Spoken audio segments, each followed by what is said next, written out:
আসসালামু আলাইকুম ওয়া রাহমাতুল্লাহি ওয়া বারাকাতুহু। আমরা সবাই যারা মুসলমান, আমরা আসলেই কিন্তু আমরা ধর্মপ্রাণ মানুষ, তাই না? বিশেষ করে যাক, নামাজের সময় চলে যাচ্ছে, আসরের নামাজ।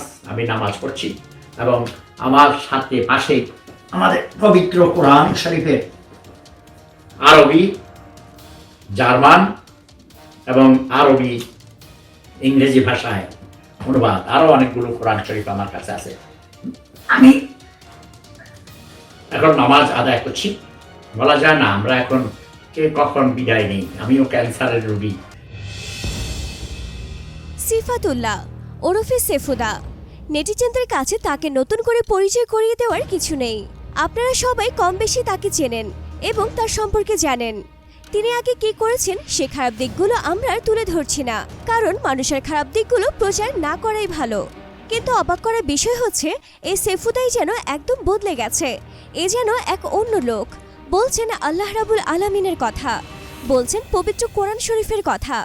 প্রায় 22 মিনিট লাইভে এসে নামাজ পড়ে আল্লাহর কাছে ক্ষমা চেয়েছেন এবং সবাইকে আল্লাহর কাছে ক্ষমা চাইতে বলছেন এবং ভালো ভালো কথা বলছেন এবং তার বিগত জীবনের ঘটনা শেয়ার করছেন সবার সাথে। এতে আমাদের মতো অনেকে হতবাক হয়ে প্রশ্ন করছেন, তাহলে কি আসলেই মাথা ঠিক হয়ে গেছে সেফুদার? আপনারাই দেখুন তিনি আরও কি বলেন।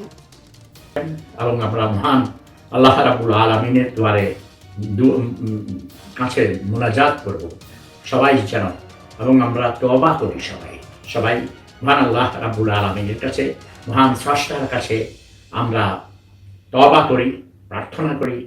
আমাদের পাপের ফসল, আমাদের পাপের ফল হিসাবে আজ পৃথিবী আক্রান্ত হয়েছে। বিভিন্নভাবে বৈজ্ঞানিকভাবেও আমরা এটা ব্যাখ্যা করতে পারি, তাই না? পৃথিবীকে আমরা বসবাসের অযোগ্য করে ফেলেছি। এবং আমি যখন মন চায় নামাজ পড়ি। আমি একজন সত্যিকারের সুন্নি মুসলিম। কে কি বললো না বললো আমার কিছু আসে যায় না। মহান আল্লাহ রাব্বুল আলামিন মানুষের অন্তরের খবর জানেন। অনুরোধে এটা ভিডিও করলাম, যদিও এসব লোক দেখানো, মানুষের মনের খবর মহান আল্লাহ রাব্বুল আলামিন জানেন। এগুলো লোক দেখানোর জন্য আমি কোনো কিছু করি না। বাট আমি একমাত্র ব্যক্তি যে চ্যালেঞ্জ দিয়ে বলতে পারি সারা পৃথিবীকে, আই নেভার টেল এ লাই। আমার জানা মতে আমি জীবনেও কোনো দিন মিথ্যা কথা বলিনি, কোনো মানুষের ক্ষতি করিনি। পারলে উপকার করেছি, লক্ষ লক্ষ মানুষের উপকার করেছি, কোটি কোটি মানুষের উপকার করেছি, আরও করব।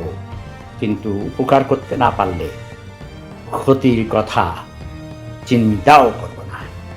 ক্ষতি করা তো দূরের কথা। এই যে দেখুন মসজিদে নববী, আমার রুমেই আমি সারাক্ষণ সেটা দেখি। শুয়ে থাকলো চোখ খুললেই আমি দেখতে পাই। এছাড়াও 22 মিনিটের এই ভিডিওতে তিনি তার জীবনের অনেক ভালো ভালো ঘটনা তুলে ধরেন এবং মানুষকে সাহায্য করবেন বলেও জানান তিনি। সবাইকে ভালো উপদেশ দিয়ে আল্লাহর কাছে তওবা করতে বলেন এই সেফুদা। পুরো বিষয়টি নিয়ে আমাদের সবার কাছে কেমন যেন একটা প্যাচ লেগে যাচ্ছে। সো যাই হোক, আমরা জানতে চাচ্ছি আপনাদের মতামত।